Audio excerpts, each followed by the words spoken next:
What's going on, guys? We are going to be breaking down the new UFC card for the new year, Holloway versus Kattar. And that goes down in a couple of weeks. We are doing an early breakdowns and predictions, so if anything drops out, if there's a new fight that comes in, anything, I will update my breakdown and predictions for those fights in the comments down below. In addition, I will post my bets as soon as the card drops on that Saturday. I will post down in the comments, so tune back for that. We'll be breaking this card from bottom to top, and we're going to be just breaking down the fights, saying the best plays for each fight, or most of the fights, and we're just going to have a good time with this. So the first fight is in the 185-pound division. We have Nasruddin Imavov. He's 9-2. And he takes on Phil Hawes. He is 9-2 as well. So Nasruddin, he's 24 years old, 6'3", 75-inch reach. He trains at MMA Factory with Francis Ngannou and Cyril Gane. He's a Russian that trains in France, and he's got some okay wins. His last win was against Jordan Williams, who's kind of the lower end, bottom of the barrel UFC fighter. And aside from that, he had some okay wins against Jonathan Munir, who's 9-1, a couple of 6-5 guys, 1-2, a decent 12-4-1 fighter. This is his second fight in the UFC. Against Jordan Williams, he mixes his strikes pretty well, and he fights long, and he likes to use his jab. One thing that does concern me is in rounds like 2.5 to 3, you can see him fade, and then he can be taken down himself, but he does do a good job at getting back up. And that's going to be an issue against a guy like Phil Hawes, who's an extremely good wrestler. I think he's a national champion. Correct me if I'm wrong, but I think so. But let's talk about Phil Hawes here.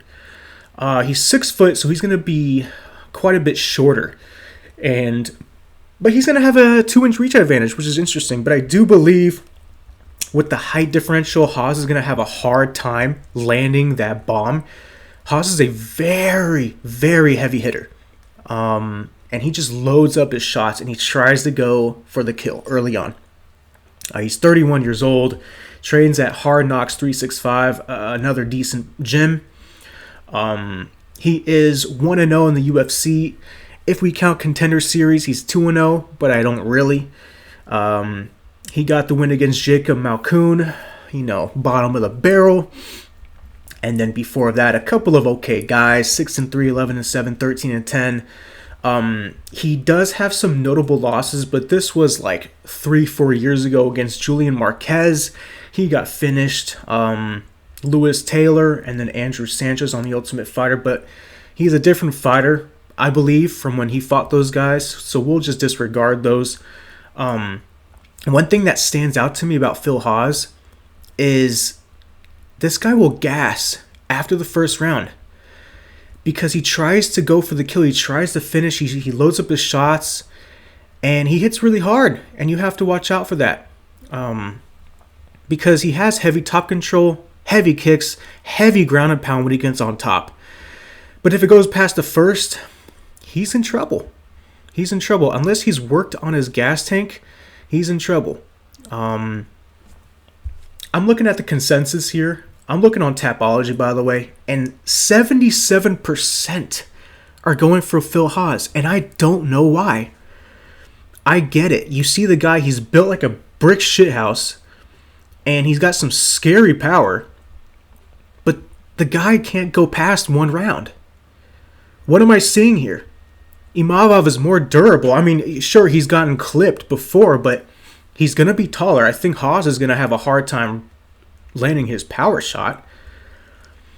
And you're telling me that a guy who's... Let's look at his odds here, best fight odds. You can... minus 157, minus 175, minus 165. I mean, they're not bad odds. But this is a dog or pass. It really is. I mean, the best bet here is Imavov straight. because you can get him at plus 143, plus 150, plus 135. Or you could take Imamov live after the first round, because he'll probably come back and steal rounds 2 and 3. And you could get him at plus 200. So I'm going to take Imamov. That's a handful to say. I'm going to take him as my first underdog play of the night, plus 150.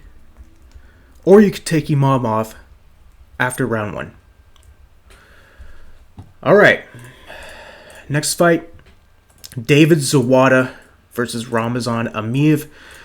As we know, just to clarify, I don't know if the order of these fights is official, but I'm just going by Tapology.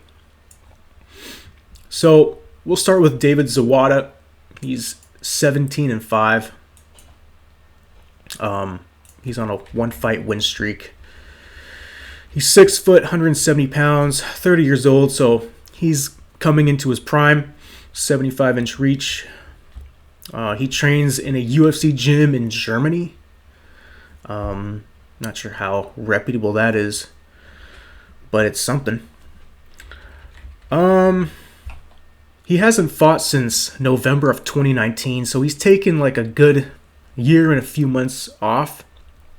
He's fought some okay guys, you know. Abubakar Nurmagomedov, who was 15-2. He choked him out in the first round. Decent win. He lost to Li Jingliang, and I believe that was in China. Round 3, he got kicked in the body and dropped.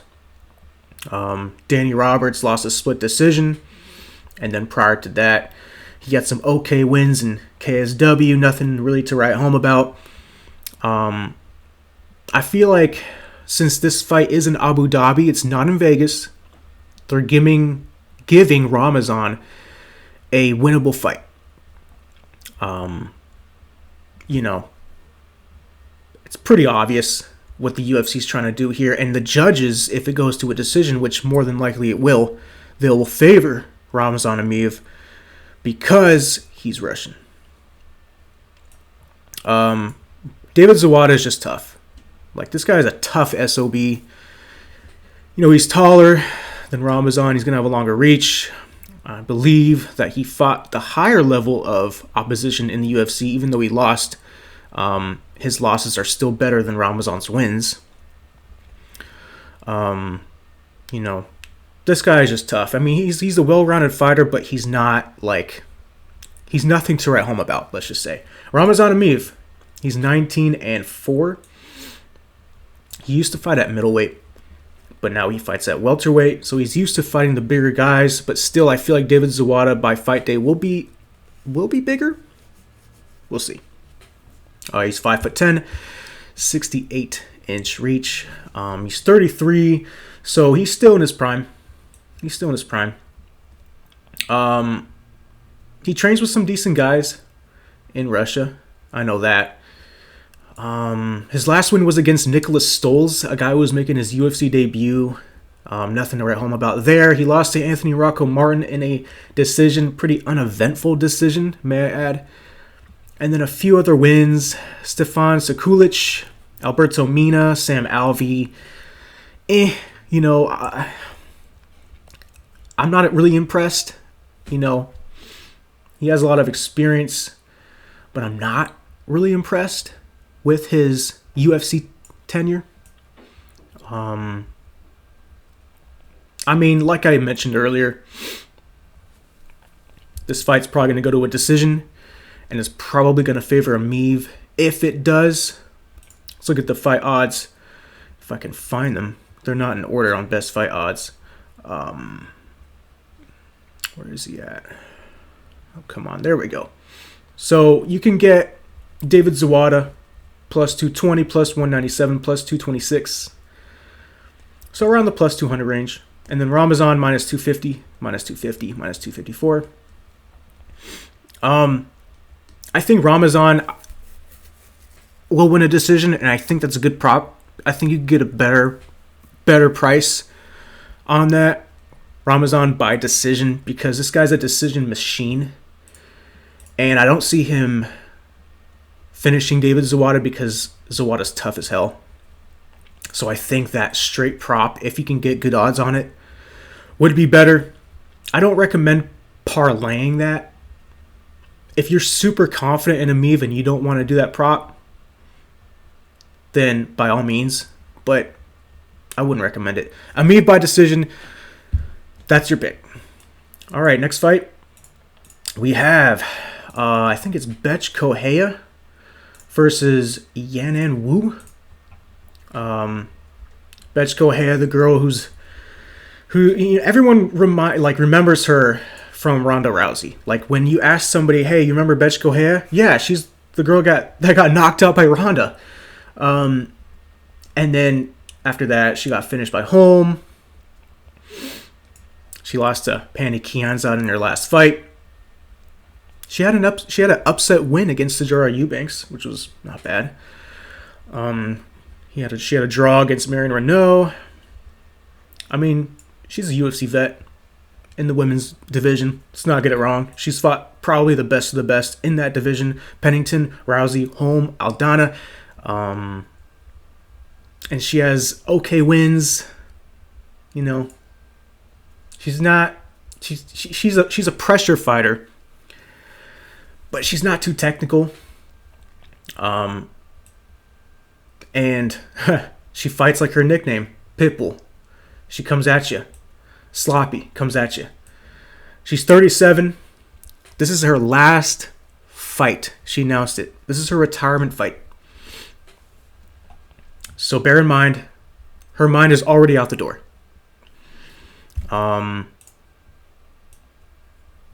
She's not a good wrestler, but she does threaten at times with the takedown. And when she does get it, she has decent top control because she's just so thick and heavy. But one thing about her is she's just slow. You know, she's slow. She's plodding, stiff striking. You know, she leans with her head first. But I gotta say, this girl's tough to finish. She is. You have to head kick her like Holm did or knock her out like Ronda did. But overall, she does have some decision losses and some decision wins. So she's not really a finisher herself. Let's talk about Yanan Wu, 11-3. Chinese prospect. She's only 24, so she's still learning. She's still developing. She's going to be taller by 3 inches. That could be big. What I've seen from this girl, she's not very good. I mean, she's still developing, so she will get better. But that anyway fight was just a mess. You know, it was just a boring mess. And she wasn't using her size and length enough in that. She was getting pressured by Inoue, which concerns me because Inoue is not a big girl compared to Bethe. So Bethe is going to pressure this girl because she's been pressured before. She's got to watch out. She has the huge upset win against Lauren Mueller. I think that was in China. I think she was, plus 305? Yeah. I'm not going to take much from that. That fight ended in, it was pretty quick. Then she lost to Gina Bizzani, but that was her debut, and Bizzani's tough. Other than that, she has not too good wins. 0-0, 0-3, 0-0. Her best win was against Mueller, but, you know, we couldn't really take too much from that fight. I'll give her one thing, though. She's fast. And she's got pretty quick hands. And she's going to have more output. You know, she's not as strong. She does get backed up. And she can be taken down, but this girl works to get back up. She does have a long layoff. I think she fought in 2019. So who knows? She could have been working on her wrestling, on her stand-up. I see her being somewhat of a better fighter than she was against, in a way. But be careful. Really be careful with this fight. It's going to be a sloppy mess. Let's take a look at the odds. Kelleher, plus 100, minus 110, almost even. You can get Wu, minus 120, minus 117, minus 110. So it's kind of a pick 'em. If I were to bet this fight, my pick's going to be Wu. But I would say if you were to bet this fight, take her just straight. You know, the odds are pretty good. She's less experienced, yeah, but she's faster. She's going to have more output. And she's facing a woman who's already got 2 feet out the door. So, give me Yan and Wu. Straight. Next fight. I do believe it is Nick Lentz and Mike Grundy. This card, man, from top to bottom, it's like a grinder's fest. You know? Like, everyone's tough on this card. Carlos Condit, you know, Kilburn, Lingo, you know, Ponzinibbio. It's just tough SOBs on this card. I can see quite a bit of decisions happening. Anywho, Nick Lentz, 30-11. This guy's basically the vet. He's what you would consider a vet of the UFC. He's been around forever. Trains at American Top Team. 36. I see 1 foot out the door with this guy. I don't know how hungry he is to get up to the top, but he doesn't really have that ability to beat top level opposition. He's kind of that low end middle dwindling fighter kind of deal. I mean, the guy's scrappy as hell, scrappy on the feet. He has decent wrestling. He can take guys down if they don't have good grappling. But if he faces a better grappler, then he has problems. So that one stuck out to me. He doesn't really have heavy hands, you know, doesn't knock out anyone. I'm sure he hits hard, but I mean, the guy's a decision machine. So there you go. What can I say that already has been said about this guy? I'm sure everyone knows, you know. He's fought the who's who. I mean, at a certain level, I think his best who's who fight was against Oliveira, and he's lost both times. You know, he'll beat guys like Gray Maynard, Scott Holtzman, and he loses to upper-coming guys, better grapplers like Arnold Allen, David Timur, Islam Makhachev. And he's facing Mike Grundy, 12-2. Mike Grundy's 33, so he's not technically a prospect. He's 33 in his prime. 5'7", 72-inch reach. So I think he's going to have like a 5-inch reach advantage. That's pretty decent. His 2 UFC fights, he beat Nad Nurmani. He knocked him out in the second round, which was pretty impressive. I mean, Nad's not a tough guy to finish. I mean, he is a tough guy to finish. That's what I meant. And then before that, he beat some okay guys. Fernando Bruno, 16-4. Michael Tobin, 12-1, 12-2. So he has some pretty decent wins. His last fight against Movsar Evloev, woo, that was a hell of a fight. I mean, he was taking Evloev down. He was having trouble holding him down because Evloev is really good. But that fight really impressed me. I mean, the guy has power. The guy has wrestling. He's got cardio for days. He's got good pressure. Sure, he's a newcomer, but he's fought good guys. So far, I feel like Evloev would beat Lentz, and I feel like Nad Nurmani would give Lentz a run for his money. You know, this guy, Grundy, wasn't handed fights on a silver platter. Let's take a look at the best fight odds for this one. Mike Grundy, minus 160, minus 157. Pretty much across the board. Nick Lentz, plus 140, plus 137, plus 130. I like it. I think Grundy should be like at least a minus 200. So you're getting minus 160. If you're willing to play that straight, bet 160 to win 100, by all means. But I think that's parlay material. I mean, Grundy should get the decision. He could finish Lentz. He could knock him out. But I see him just taking Lentz down. I don't see Lentz taking him down. You know, Grundy's going to outpace this guy. I like it. I really do. Give me Mike Grundy minus 160. Next fight. Another scrappy, low-level fight. We have Punahele Soriano. Probably butchering his name. But whatever. 7-0. Taking on Dusko Todorovic. He's 10-0. So we have two undefeated young guns going at it. Excuse my sniffing. I'm kind of have some allergies, but we'll get through this. Punahele, undefeated Contender Series alum. He's 28. He's 5'11", 185 pounds. He's short for the division, but my God, this guy hits hard. And he throws bombs. And by the way, he trains at a pretty decent gym. Extreme Couture. He's coming off a long layoff. That's one thing that stuck out to me. I think it's about 2 years off. No, never mind. 1 year off. That threw me off. It's at 2019. But December 2019. So he's coming off like a year layoff. You know, he should have been this whole time doing sprints. Because this guy has no cardio.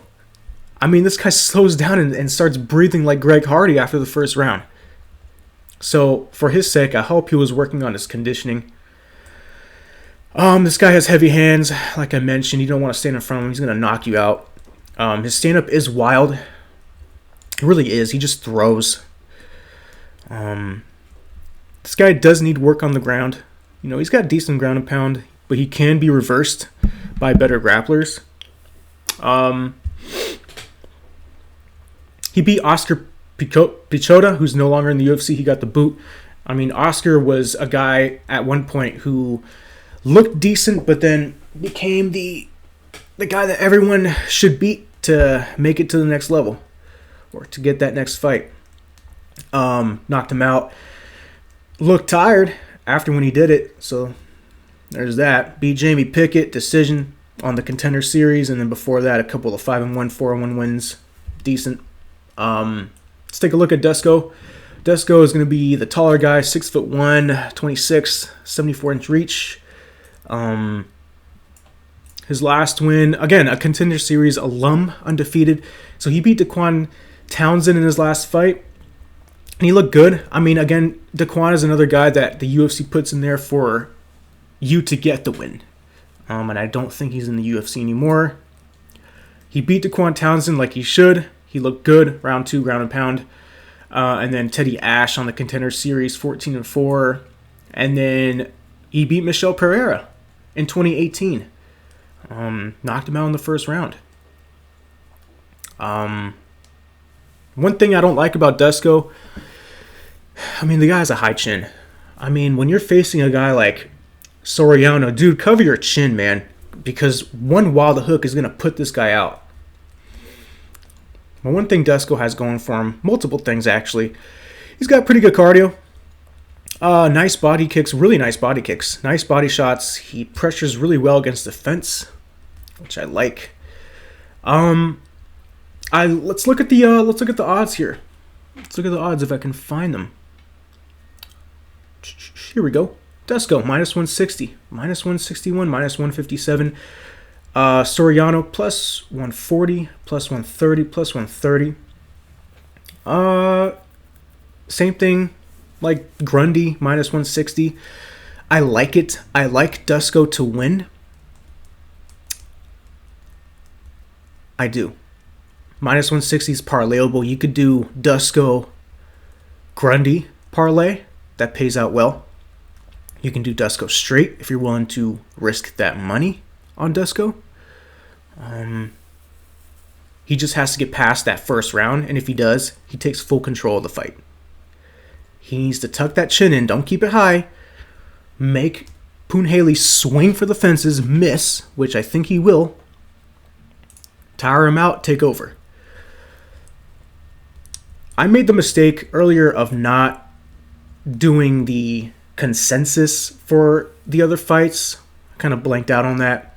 So we'll go back and do the consensus for the fights that I just broke down. But we'll start with Dusko. 79% on Tapology thinks he's going to win, and I agree.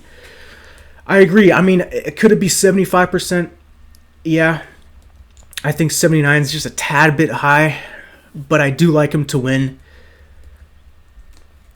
Dusko straight, or Dusko throw him in a parlay with Mike Grundy. And then we'll just take a quick look. Mike Grundy's 75% to Nick Lentz's 25%. I agree with that. Yen and Wu, Kelleher. Yen and Wu, 79%.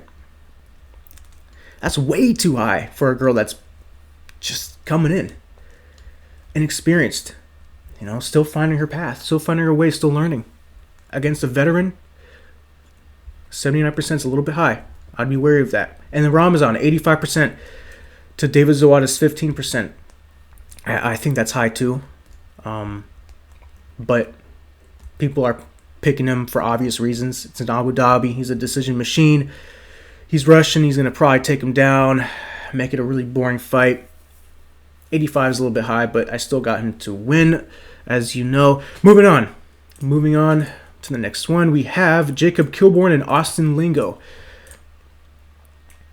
Kilburn, 8-3. He's 5'9", 25, so he's still young, still learning. 72-inch reach, featherweight clash. Two tough guys. And he's facing Austin Lingo, who's 7-1, 26, 5'10". Another tough SOB. This is going to be a barn burner fight. Let's take a look at Kilburn. He fought Billy Quarantillo in his last fight. He got choked out. He was doing his best, though. He was hanging in there. So this guy's tough. Then he lost to Bobby Moffett as well. He got choked out. So he fought two pretty decent guys in that division. And then he beat some guys outside of the organization on island fights with okay records. Nothing to write home about. He's getting his third chance in the UFC. Third chance. If he doesn't beat Austin Lingo, this guy is not going to be in the UFC. He's going to go right back to island fights. So he's got to beat Austin Lingo to stay in the UFC. Otherwise, it's going to be 3. Jacob Kilburn, this guy has heart, man. I mean, on the ground when he was getting choked out, he showed so much heart by not tapping out. He did his best. He's durable. He's super tough. One thing that I do notice that he can be taken down and controlled. So he has to work on that.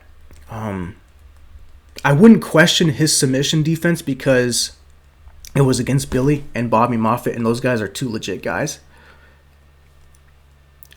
And in my opinion, I think he fought the tougher fights.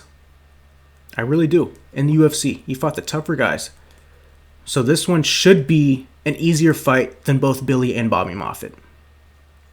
Let's take a look at Austin Lingo. Let's see here. He lost to Yusuf Zalal in his last fight. Yusuf Zalal just outstruck this guy. Kind of outclassed him, but Zalal, again, is good. Before that, he was an LFA. Had some decent wins. Nothing really to write home about. And he's facing Jacob Kilburn. And I think it's another case of if he loses, he's not going to be in the UFC. So both of these guys, I feel like, need a win. They're young, but they need that win. Austin Lingo's tough. This guy can take a hit. He can take a hit and he can dish it back. He pressures fighters, and he does a good job with it because he can take him down. His takedowns aren't wrestling like a serious wrestler level, but he can get those takedowns. They're sloppy, but he can get them.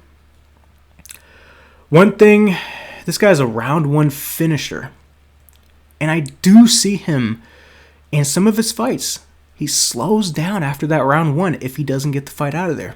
He does slow down. He's got questionable takedown defense himself.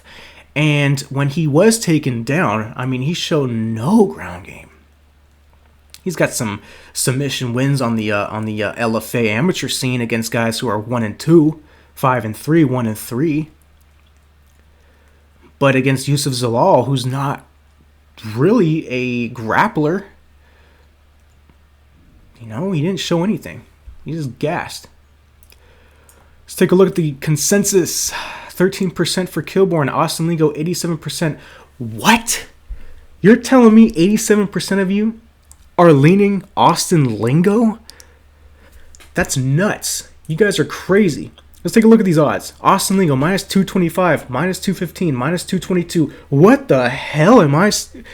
What? Jacob Kilburn, plus 185, plus 191, plus 175.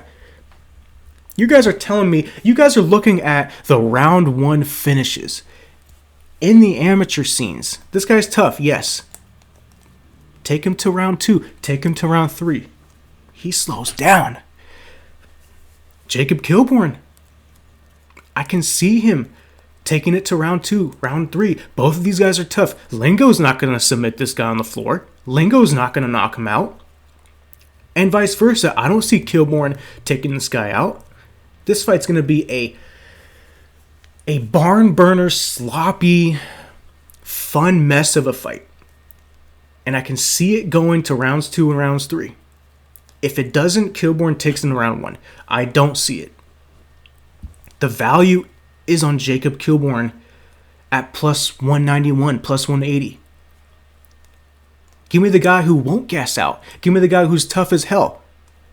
Who's only been submitted. And Lingo is not a Billy Quarantillo. He's not a Bobby Muffet on the ground.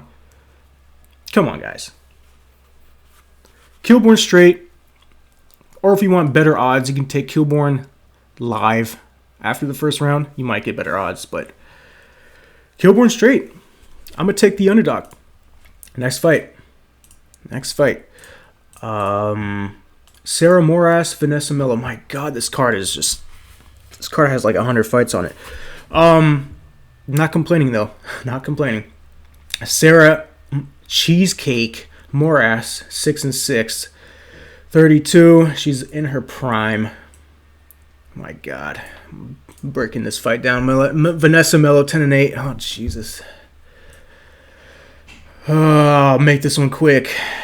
This fight should be the first fight of the card. God, this fight's terrible. No offense to you ladies, but I doubt either of them would listen to this breakdown anyways. I'm going to make this one quick. Sarah Moras has more experience in the UFC. She's fought the better opposition, but she's lost most of them. She's not the worst, but she's decent. She's okay everywhere. She's just a tough girl.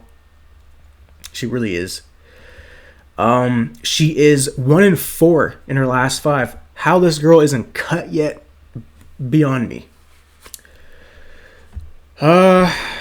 She's facing Vanessa Melo, who's on a 3-fight losing streak. I mean, this is a loser gets cut. Cut them both. Whoever wins, just cut them both.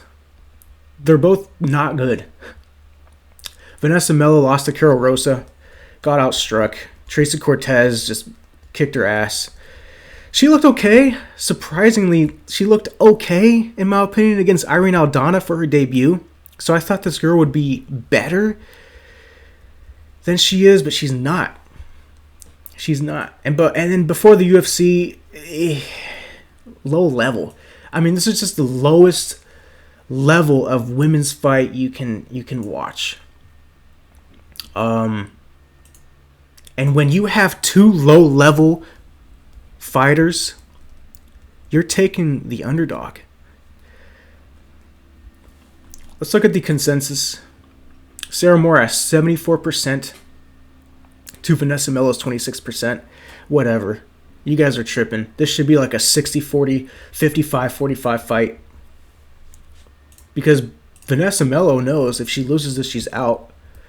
She's tough. Sarah Moras knows if she loses, she's out, so she's tough. It's going to be a decision. I wouldn't even look at the decision prop because it's going to be complete garbage. Probably minus 700 fight goes to a decision. And when you're looking at the odds, how can you bet Sarah Moras at minus 250? That's a trap. I'm taking Vanessa Melo. Not confident. Not betting on this fight. I don't care about this fight, to be honest. Plus 200, plus 216, plus 210. That's the value. It's a dogger pass. Next fight. We're done with that. Next fight. What's his name? Justin Tafa. He's 4-1 against Carlos Felipe 9-1. Justin Tafa, 6 foot, heavyweight. He's a pretty short, stocky heavyweight. He had a nice win against Juan Adams. Juan Adams isn't good, but he did what he should do, and that's finish him. He lost to Yorgan De Castro. He got blasted. Before that, XFC fights 3-1, 5-2, 0-0. Low level. Again, this is a low level. Bottom of the barrel, as worst as you can get. Heavyweight fight. Carlos Felipe. 6 foot. I mean, what? This guy looks bigger than 6 foot. Whatever. Same height. Same size. He beat Yorgan De Castro, who beat Justin Tafa. But MMA math, we don't believe in that. Sergey Spivak he lost, and Spivak is decent. Wouldn't write that against him. And then before that, he had some okay wins. Again, nothing to write home about. Let's take a look at the consensus. Almost even, which is accurate. 53% in favor of Tafa to 47% Felipe. And let's take a look at the odds. I mean, the odds don't reflect on the consensus. We have Carlos Felipe minus 210, minus 200, minus 200. You can get him at 185. Tafa, plus 175, plus 162, plus 180. Another dogger pass situation. I'm taking Justin Tafa. I won't bet on it. I don't care. Someone's going down. If Felipe was like 6'3", 6'4", I'd probably take him. But since they're the same height, Justin Tafa won't have to jump to hit him. He won't have to use too much reach, gas himself out to hit him. So I'll take Justin Tafa. I'll take him by finish. You can take him straight. Or if you want more bang for your buck, you can take Justin Tafa, wins inside the distance. I don't know how much that's going to be, but I like it. Taking the underdog. Next fight. Finally, we have a good fight. My God. 5 years in the making. 5 years too late. Carlos Condit, 31-13, taking on Matt Brown. Wow is all I can say. Carlos Condit, 36 years old, 6'2". He's going to be 2 inches taller.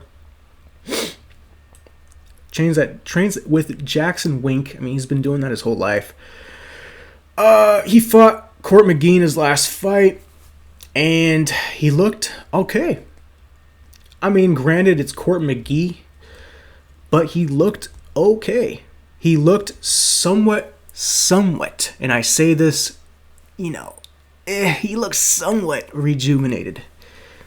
Before that, he went on a 5-fight losing streak. Now he lost to some of the best fighters of the division. Magny, Maia, Lawler, and then Oliveira, Chiesa, but those were just stylistic nightmares for the guy. If you can take Carlos Condit down, you've won. And that brings me to Mr. Matt Brown, the Immortal Zombie. 39. God. I know these guys are entertaining to watch, but this fight was supposed to be, I think, in 2015, 2016, and that would have been, they should have fought then. Really. It's like two old guys fighting. Matt Brown coming off a knockout loss to Miguel Baeza. I mean, when you see that, that's a red flag. I mean, Baeza hits hard, but my God, has Matt Brown been knocked out a lot more than Carlos Condit. Cerrone finished him. Jake Ellenberger finished him. Damian Maia. He had a win against Diego Sanchez back in 2017, and then Ben Saunders. But I don't rank that too high. Two old guys as well. I don't see any odds for this one, and the consensus is 87% going with Condit. I do agree that Condit will win. Do I agree with the 87%? No. I would write that off as a 77%. I'm not extremely confident in Carlos Condit, but I do see him winning. This is a good matchup for Carlos because he's facing another striker who does not go for takedowns, and he's not going to take down Carlos Condit. And if he does, he's not submitting him. Let's be real. Carlos Condit and Matt Brown are going to have a standing fight, and Carlos Condit's going to head kick Matt Brown back in the grave. I like both fighters. Both fighters are past their prime, but Carlos Condit has taken less damage, in my opinion, and has looked somewhat rejuvenated in his last fight. Give me the natural-born killer. Next fight. Joaquin Buckley, Alessio Di Chirico. So, Joaquin Buckley is on the map because of his nice win against Impa. We can, no one remembers the Jordan Wright win, but it was the Impa spinning jump back kick that really just made this guy popular. He is 12-3, 5'10", 182 pounds. So, I mean, he's a smaller end-ish middleweight, but he's still built like a brick shithouse, and he's got power. He's facing Alessio Di Chirico, who's 12-5, 6 foot, so he will be taller. He's on a 3-fight losing streak to Zach Cummings, Mahmoud Muradov, and Kevin Holland. They both fought Kevin Holland. You know what? This fight to me just smells of a trap fight. I don't know why. I really don't know why. And I think a lot of people are high on Buckley because of his finishes. But I would be careful. Because Di Chirico is tough. Now, what concerns me is Zach Cummins did drop him at the end of the third round. Oh, man. Di Chirico, he needs to watch out for the bombs. He needs to keep his chin tucked. He needs to run away. He needs to kick and run. Because if you stand in front of Buckley, you're not getting out. I would be careful with this one. Let me see the consensus. Buckley's 92%. I'm picking Buckley, and I think everyone is. But I would be careful. I really would. Let's look at the odds. Di Chirico, plus 241, plus 225, plus 235. Buckley, minus 275, minus 280. Okay, so pretty decent for a fighter that everybody is confident will win. I was expecting like minus 300, but Di Chirico is tough. And he could make this closer than the fight really should be. And you need to be careful with that. It could be a trap fight for Buckley bettors. I'm taking Joaquin Buckley. He should get Di Chirico out of there. He should knock him out. But I wouldn't be surprised if it goes to a decision. Just be careful. Buckley's my pick.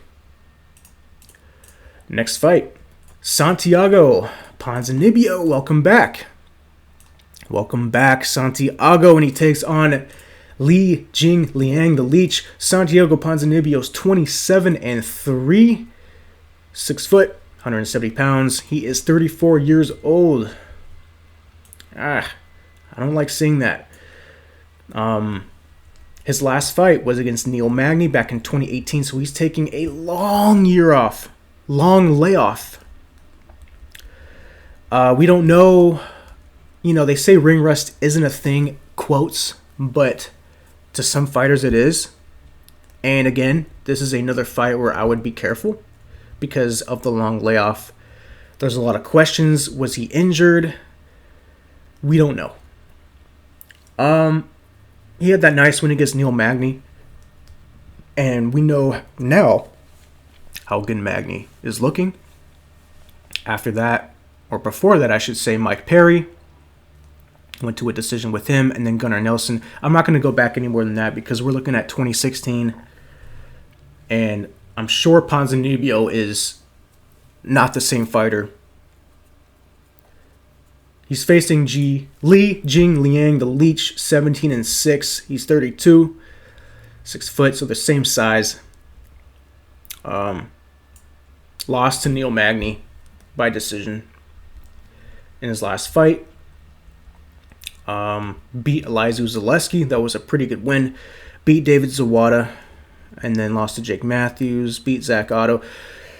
He's lost to some pretty decent guys. His best win, Elizeu, I would say. But we've seen Elizeu just... He's pulling the Moicano, where he was a prospect that everyone should look out for, but it's just losing. He's fought... I would say, let's look at the competition. He's fought better guys. He's fought better guys. We know the Leech is tough. We know the Leech is tough. Let's take a look at the consensus. 91% for Ponzinibbio. That's a mistake. You're that confident in a guy who's taking almost 2.5 years off to come back and to look just as good as he did against Neil Magny, against a guy who is tough as hell. He's fought some of the best guys. He's got decent power. He's durable. He's beatable, but he's durable. I mean, we know Jingliang has some power behind those punches, so Santiago needs to watch out. I feel like Santiago is the more well-rounded fighter. But this smells and screams like a trap fight. Let's look at the odds. If I can find them. Santiago minus 275, minus 260, minus 278. He's almost a 3-1 favorite. Jingliang, you can get him at plus 225, plus 230, plus 225. I kind of agree with the line. Because Santiago is the better fighter. He is. Will he be on Saturday? We don't know. And that's why you need to stay away from this fight. Those odds are tempting. They're tempting you. They're tempting you to hit that parlay button and to parlay him with someone else. They're tempting you. But you can't do it. Don't do it. Don't fall for it. You need to see how he looks first. And there's too many question marks. My pick is Ponzinibbio. But this is a dogger pass in terms of betting. There's some value on Lee. And I wouldn't be surprised if come fight day, Ponzinibbio is a minus 310. And you can get Lee at a plus 250. Next fight. We're rolling through this, guys. Omari Akhmedov and Tom Breese. Omari Akhmedov, 20-5. He's 33, 6 foot. Dagestani. So you know already he has a slight advantage because it's in Abu Dhabi. He faces off against Tom Breese, who is 12-2. He is 6'3", 29 years old. Breese is younger. He's taller. Breese... this guy has some issues going on. You know, he pulls out of fights, before the fight starts because of panic attacks, anxiety attacks. When he's on his A game, he performs and he does really well. But you can't trust the guy. You can't. His last fight against KB Bueller, he looked good. But he fought a guy who was making his debut. And he did what he was supposed to do. Take him out. He lost to Brandon Allen. That was a quick fight, I believe. And he got finished there. But we know Brandon Allen is pretty legit. And before that, a ton of pullouts. And then Daniel Kelly back in 2018. Let's take a look at Omari. Omari lost to Chris Weidman. My God, that fight was horrible to watch. Both guys look terrible. Omari, I mean, he has a decent win against Ian Heinisch back in 2019. Zach Cummings, Tim Boetsch. He fought at middleweight. I think, did both guys fight at middleweight before? Yeah, okay, so this is a middleweight fight. Okay. I remember Omari fighting at 170 before. Yeah, he did. Back in 2017. Let's look at the consensus. It's almost a 50-50 fight. I would agree. Omari, when his gas tank is on point, should be the better fighter, but it's not. Omari's gas tank is awful. He's going to gas after the first round, and it's going to be a sloppy, stupid fight, and he would be lucky if it went to the judges' scorecards. Because Tom Breese can finish him when he's tired. He can. But then again, when you look at the other side, Tom Breese, this guy, you don't know what you're going to get. What version of Tom Breese are you going to get? Are you going to get the guy that's going to come in panicking, having an anxiety attack in the back before the fight starts? Or are you going to get a killer? We don't know. And that's the thing. This fight is a complete pass. You cannot be confident in either side. Let's look at the fight odds. Omari Akhmedov. Well, Tom Breese is the favorite, actually. I thought it would be flipped around. So Tom Breese is minus 155, minus 145, minus 152. And then you can get Omari at plus 138, plus 125. Oh, God, it pains me to say this, but I'm going to have to pick Omari. He's the underdog. It's in Abu Dhabi. You're hoping that Tom Breese... I don't know. This fight's stupid, and it's gross. I need a drink of water. Hold on, guys.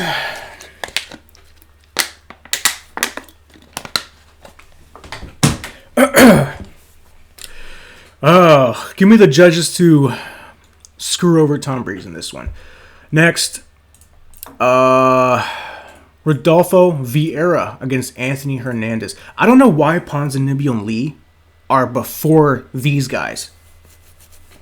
I hope not. I'm going by Tapology. I hope not. Rodolfo Vieira, black belt hunter, 7-0. He's 31, 6 foot, 185 pounds. He beat Saperbek Safarov back in March 2020, I believe. Beat Oscar Pichota, choked him out. Again, another guy they put in front of you to win. Before that, had some okay wins. I mean, this guy will just choke you out. That's his game plan. He just chokes you out. He's fighting Anthony Hernandez, 7-2. 27 years old, 6 foot. He is 1-2 in the UFC. Dana White Contender Series alum. He went to a draw with Jordan Wright. He fought Brandon Allen. Beat him back in 2018, but Brandon Allen is the better fighter now, for sure. He got choked out by Marcus Perez, and he got finished super quick by Kevin Holland, and then he choked out Jung Young Park. Rodolfo Vieira, we know he is superb on the mat. He has decent power. The one thing that he's at a disadvantage against Anthony Hernandez is that his striking sucks. It's stiff. And I've noticed that Rodolfo Vieira gasses after the first round. So you have to be careful if you're betting Rodolfo Vieira. Anthony Hernandez can be live. Anthony Hernandez, good cardio, he's tough. So if the fight goes past round 1 and he's still alive, didn't get choked out, maybe not a bad play. Round 2, Anthony Hernandez. He's a volume puncher, so he doesn't have that knockout power, but he's just a volume guy. He tries to overwhelm you. He's got decent takedowns, decent scrambles, but when you have decent takedowns and decent scrambles, you can't be decent against a guy who will choke you out because he's so good. Hernandez can be hit. I don't see him getting hit by Vieira, but he can be hit against better strikers. And one thing about the guy is he has a hard time keeping guys down. But I don't see him having that game plan against Vieira. I mean, that would just be low fight IQ if he was trying to take him down. He needs to stand with Vieira. He needs to throw that volume. He needs to keep him at bay. He should not let him take him down. And he needs to outpace him. Make Vieira work. Get him tired. Let's take a look at the consensus. 95 of you going for Vieira. And let's look at the odds. Minus 500. Minus 550. So you're telling me you would bet, or not even bet, you would throw in a parlay Rodolfo Vieira, who's minus 500, a guy who gasses in the second round, his stiff-ass striking. You're telling me you would want to risk that? This guy, it's another smelly trap parlay buster. Anthony Hernandez plus 395, plus 365, plus 376, plus 375. I wouldn't even take those odds. I don't think it's worth it. You know, he's been submitted by lesser grapplers in the past. And his fighting style kind of plays to Vieira's strength, so I can see why he's a minus 500.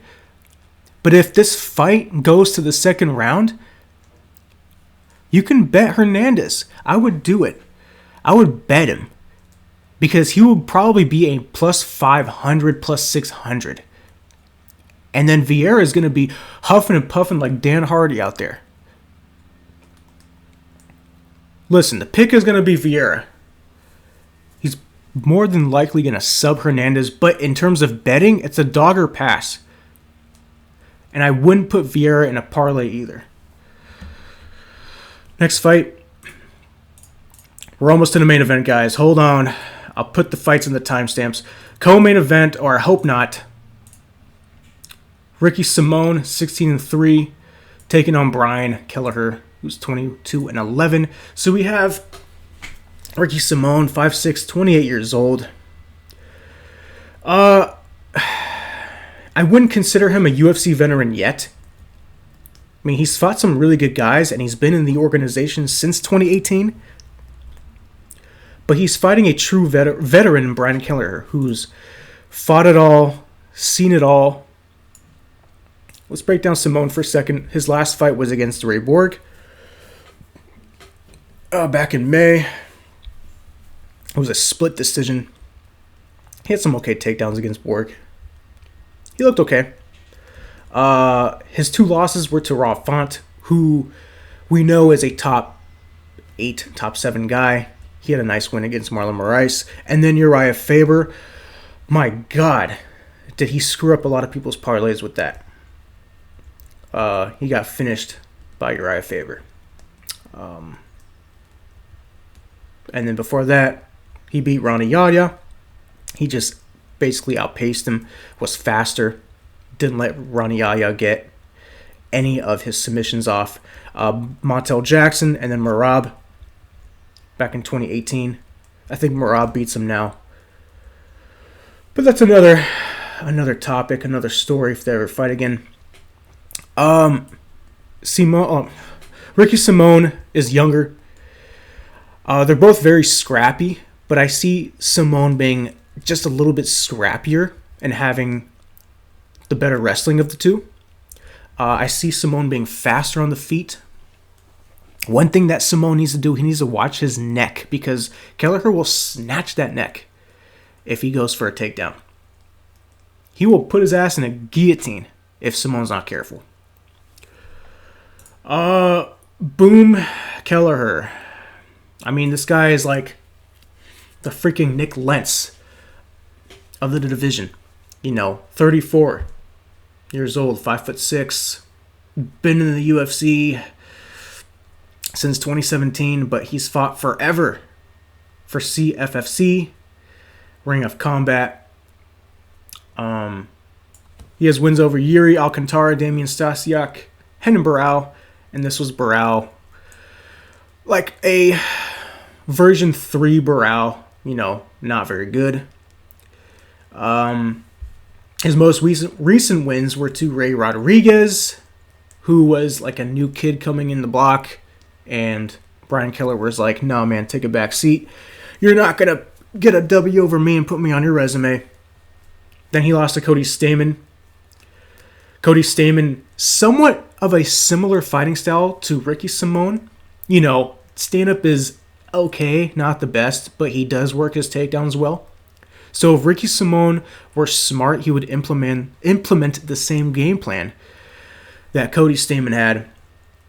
Kind of keep it on the feet, maybe shoot for a takedown once or twice to solidify the round, but don't stay in his guard too long. He beat Hunter Azure and Ode Osborne after that. Lost to Montel Jackson, lost to John Lineker. I mean, it's super hard to finish Brian Kelleher. You have to either be a submission wizard or have power like John Lineker, and Ricky Simone is neither. Let's take a look at the consensus. 63% going for Ricky Simone and 37% going for Brian Kelleher. I think it could be closer.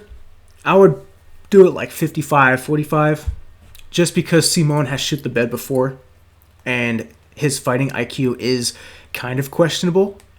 And if he does keep shooting for takedowns, he could put himself in a bad position to getting guillotined. Let's take a look at the fight odds. We have Ricky Simone minus 185, minus 175, minus 190. Brian Kelleher plus 160, plus 146, plus 155. I see this fight going to a decision. I really do. You can take that decision prop if it's good. You could take Ricky Simone by decision as a straight bet. I wouldn't throw Ricky Simone in a parlay. I will pick him to win, because he's younger, he's faster. I can see him just outworking Brian Kelleher, but Kelleher's tough as hell. So you have to be careful if you're throwing Simone in a parlay. And I wouldn't straight bet him at minus 190. I think that's too much. Take Ricky Simone by decision, or take fight goes to a decision, if the odds are worth betting on. Finally, what we've all been waiting for, what I've been waiting for. My God, is my throat dry breaking this card down. Main event. We have the number one contender, the former champ, Mr. Blessed, Max Holloway, 21-6, 5'11", 29. He's still young. He's taking on Calvin Kattar, 22-4, 32, 5'11". Start with the former champ. He is 1-3 in his last 4. I don't care. I don't care if this guy is 1-4 or 1-5 in his last 6. Look at the guys he's beaten and look at the guys he's lost to. He lost to Volkanovski twice. The first time when he lost the belt to Alexander Volkanovski, he got outkicked. It was a great game plan from Volk. The second fight, I believe it was a lot closer. And some people make the case that Max Holloway won. Some people make the case that Volkanovski won. It was a super close fight, and it could have gone either way. Frankie Edgar, he beats by decision. I feel like he should have beat Frankie Edgar, by knockout because, you've seen what Brian Ortega did to Edgar. You can assume that Holloway were to, use some uppercuts. That's all right. Decent win. Lost to Dustin Poirier. That was at 155 pounds. Poirier was the bigger fighter.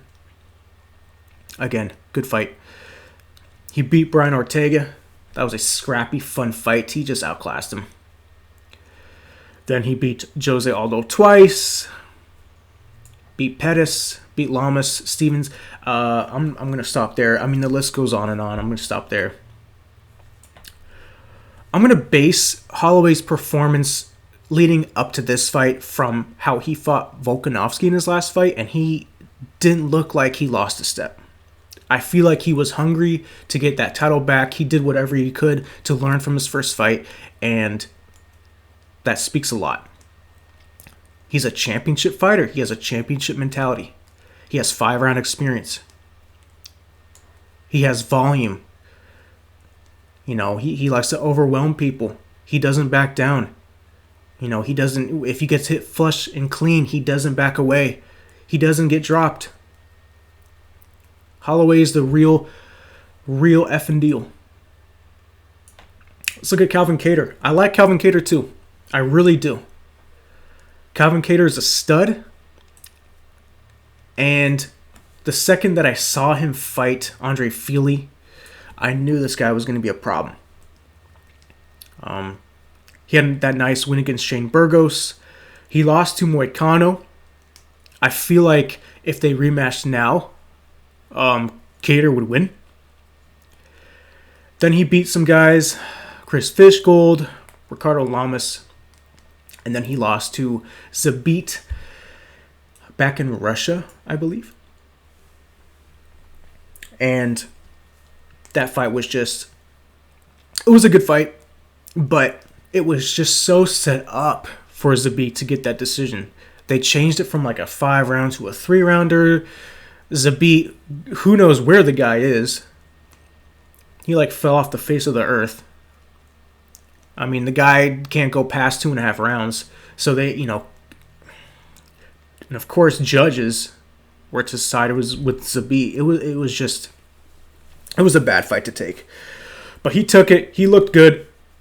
And if it was a 5-round fight, I feel like Kattar would have taken that fight. Then he comes back, looks strong against Jeremy Stephens. Brutal finish. And then he fought Dan Ige. And surprisingly enough, Dan Ige actually impressed me more than Kattar impressed me in that fight. Because Dan Ige, a lot of people were writing him off against Calvin Kattar, and he hung in there.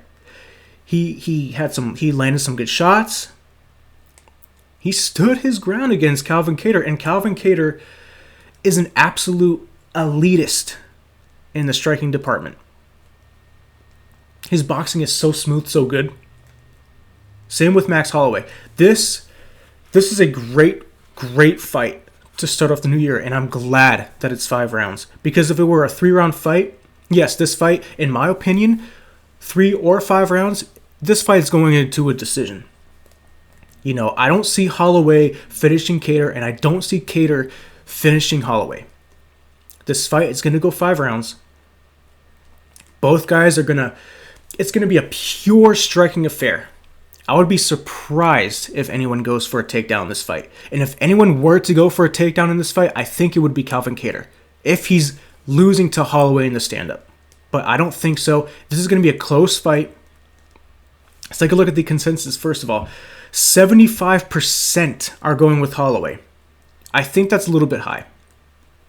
Because Calvin Kattar is game, Calvin Kattar's tough, and Calvin Kattar's going to bring it. And I think Calvin Kattar's stand-up in his boxing is just as good or maybe better than Holloway's. And I feel like the power advantage goes to Kattar. Can Max Holloway land more total strikes, more significant strikes, use that jab, use that reach? Certainly. And that's probably what's going to happen. If Kattar's going to win this fight, he needs to leg kick Max Holloway. He needs to pull the Volkanovski, kick his legs off. He needs to. Let's take a look at the odds. Minus 160, minus 170, minus 172 for Max Holloway. Plus 140, plus 140 plus 138 for Calvin Kattar. I agree with those odds. I really do. And I feel like if you're looking to bet this fight, if you're confident on one fighter, if you're super confident on one fighter, you can bet them straight, or you can bet that specific fighter to win by decision, because I feel like that prop is going to be good. If you are not confident in either fighter because it's so even, but you want to put a bet on this fight, I would take fight goes to a decision or take the over. You could take the over 3.5, the over 4.5, the over 2.5. And if you're feeling ballsy, you can take fight doesn't go to a decision, but that's kind of like a, here's $5 to win 8. I don't recommend that because, in my opinion, this fight screams decision. I like both fighters. I really do. It's going to be a fun fight. I'm going to lean with Max Holloway. If Max Holloway looked not as good in the rematch against Volkanovski, and if it wasn't so close, then I would have picked Calvin Kattar. But Max Holloway, in his last fight, looked like he wanted to get back. He wanted to get that title back so bad. And he's putting in the homework. And he's putting in the time. You know, some fighters fall off after losing the belt. Not Max Holloway. I can see down the line a trilogy fight. Max Holloway needs 2 more wins. But I can see a trilogy fight. This fight's going to be fun. Get ready. It's going to be a decision. If not, I'd be very surprised. But I'm slightly leaning Max Holloway. Thank you so much, guys. I appreciate you hanging around. I will be putting down below the timestamps so that you guys can, skip around. And there's a fight night coming up a few days after that, which I will break down. And I think it's Neil Magny and Michael Chiesa. It sucks that Leon Edwards and Chimaev pulled out, but it is what it is. Another fight night. We'll take it. And then after that, it's the Poirier-McGregor rematch. I will be super excited to break that one down. But thank you so much for tuning in, guys. Please like, comment who you have. I want to talk to you guys. I want to know more about your picks. I want to discuss, debate. So comment down below who you have, what your plays are. And remember, please subscribe. I'm going to be doing these videos from now on. Every fight card, I'm going to be breaking it down for you guys. Doing the best bets. And don't forget to check back in if there's any fights that do get scrapped. New fights that come up. I will post those down along with my bets before Saturday in the comment section down below. Thank you so much, guys. Have a happy new year. And I'll see you all next time.